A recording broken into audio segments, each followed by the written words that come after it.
Le Supercross, c'est l'histoire d'une passion. Cette passion, on la doit à Mike Godwin, un Américain qui en 1971 a organisé la première course de moto en stade. C'était au Coliseum de Los Angeles. Organisateur de concerts rock, il aimait la moto mais aussi et surtout les dollars. Sûrement sans le savoir, il venait de donner naissance à une nouvelle discipline, le Supercross. Normal alors que les Américains aient longtemps fait figure de référence en la matière, normal également qu'ils aient outrageusement dominé les balbutiements du Supercross européen, avec notamment le premier à Bercy, dans un palais omnisport flambant neuf. C'était en mars 84.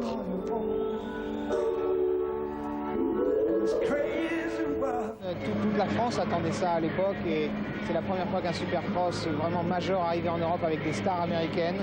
Il y a eu bien sûr le phénomène Ricky Johnson et tout est parti de là, je crois vraiment. Depuis 9 ans maintenant ça dure et je crois que jamais la passion ne s'est éteinte, mais si ça n'avait pas démarré aussi fort cette année-là, rien ne serait arrivé comme aujourd'hui. Les stars du moment s'appellent Bailey, O'Mara ou Johnson et les quelques courageux Européens qui participent ont bien du mal à suivre le rythme. Qu'importe, le spectacle est grandiose, la démonstration est faite et avant même sa seconde édition, Bercy, c'est déjà un mythe. Dans les années qui suivent, les Supercross vont éclore un peu partout en Europe en imitant tant bien que mal l'expérience de Bercy. Chaque capitale veut le sien et l'inflation des primes commence. Au début, à Paris, une star US se monnaie autour de 2000 $. De nos jours, c'est 30 fois plus. Face à l'ampleur que prend cette discipline et devant l'intérêt grandissant qui portent les pilotes, les médias et les spectateurs, la France est le premier pays après les États-Unis à instaurer un championnat national. Jean-Luc Fouché et son équipe organisent la première manche de ce championnat à Brive. C'était il y a 4 ans. Cette nouvelle formule, en plus de prouver qu'elle est fiable, a permis de révéler celui qui, à lui seul, écrira une page de l'histoire du cross. Jean-Michel Bayle n'a alors que 17 ans, mais déjà, il est loin devant.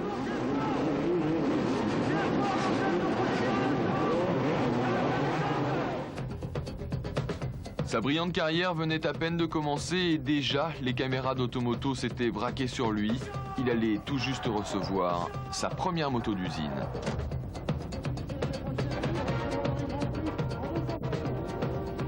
Ce sera une toute nouvelle Honda d'usine que jamais aucun Européen aura roulé avec. Donc ce serait le premier pilote européen à rouler avec une 125 Honda d'usine.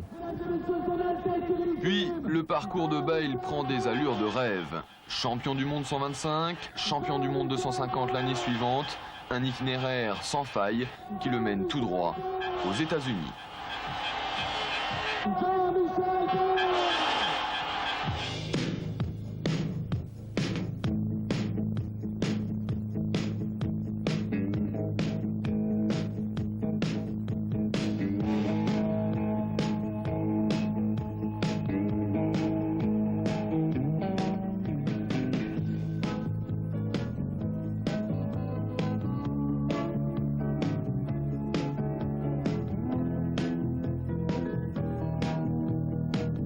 Un pari audacieux qu'il est le premier à tenter et qui se conçoit aisément dès qu'on connaît le personnage. Ambitieux, motivé, acharné, Bayle ne craque jamais tant qu'il n'a pas atteint le but qu'il s'est fixé.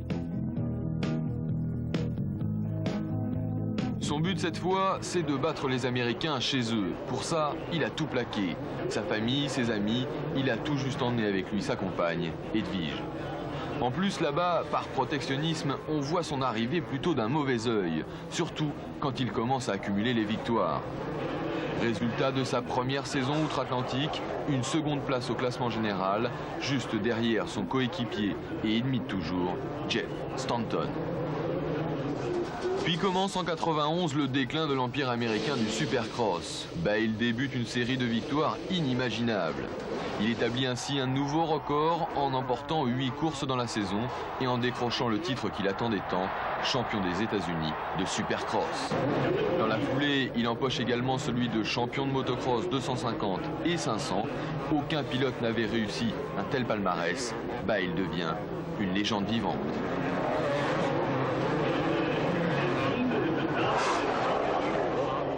Si bien que cette année, pour Bercy, Jean-Michel est logiquement le grand favori, l'énorme favori.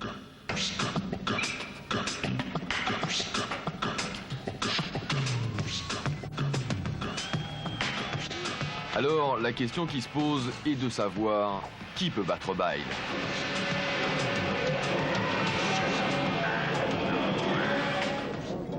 Bercy est une course tellement spéciale que n'importe qui peut gagner. Le départ, par exemple, est très important. Mais je pense que les pilotes les plus rapides peuvent être Damon Bradshaw et Jeff Stanton. Ce sont les plus forts. Mais peut-être que le seul qui peut battre Jean-Michel Bale, c'est Jean-Michel Bale. C'est un circuit très serré.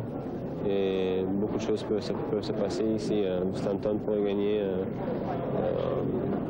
Larry Ward roulait très bien, bien roulé dans les dernières courses. Peut-être même un Cooper avec un coup d'éclat et un mauvais départ Jean-Michel, c'est pas impossible.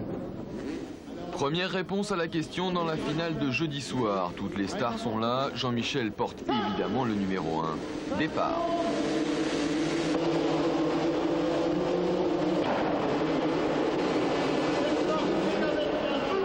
Dans la cohue du premier virage, Bradshaw prend la tête, suivi par Larocco, Stanton, Bale est quatrième.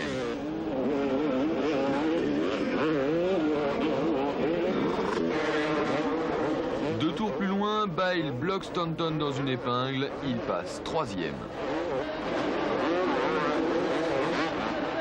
Puis vient le tour de Larocco et on se dit alors que Jean-Michel ne va en faire qu'une bouchée. Mais c'est sans compter sur la détermination de l'Américain et Bale patientera presque 10 tours avant de pouvoir passer. Cette fois, c'est la bonne, il est second et en plus c'est superbe.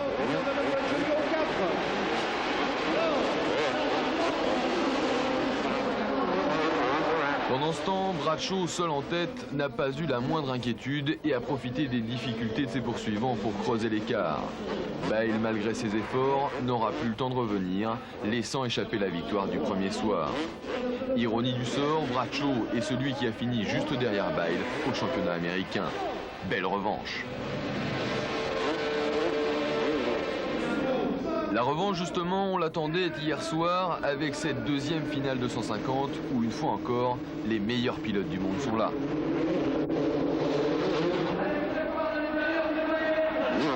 Stefan Everts prend le meilleur départ avec derrière lui, dans l'ordre, Bradshaw, Ward, Stanton et Bale. Mais au bout de 2 tours, Bradshaw et Bale se retrouvent seuls en tête. Cette fois, le duel peut vraiment avoir lieu. Et quel duel! Pendant 5 tours, Jean-Michel porte des attaques sans parvenir à trouver la faille. Puis, enfin, Bradshaw ouvre la porte, Bale en profite pour passer l'Américain. Mais Bradshaw refuse de se laisser doubler. Sur le ralenti, on constate clairement que Bradshaw se rue sur Bale, il préfère tomber que de le laisser passer.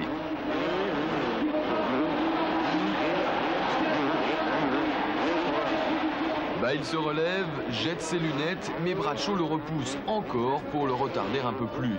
C'est franchement antisportif, mais Bale a l'habitude de ce genre d'agression. Les Américains ne l'aiment vraiment pas. Pendant l'incident, Larry Ward, Everts et Stanton sont passés. Soudain, 3 tours plus tard, coup de théâtre, Bale baisse les bras et se fait repasser par Bradshaw. En fait, n'ayant plus de lunettes, il a reçu une pierre dans l'œil et ne voit presque plus rien. Mais Jean-Michel ne se laisse pas décrocher et profite d'un cafouillage avant l'entrée du tunnel pour passer Stanton. Et l'on retrouve encore les deux ennemis, Bale et Bradshaw. Cette fois, le Français passe presque sans problème. Bradshaw s'incline, Bale est troisième.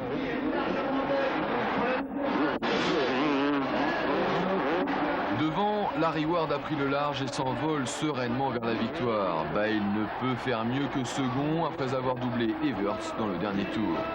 Après Bradshaw, Ward devient ainsi le deuxième vainqueur de Bercy 91. Mais attention, il reste encore ce soir et Jean-Michel veut gagner.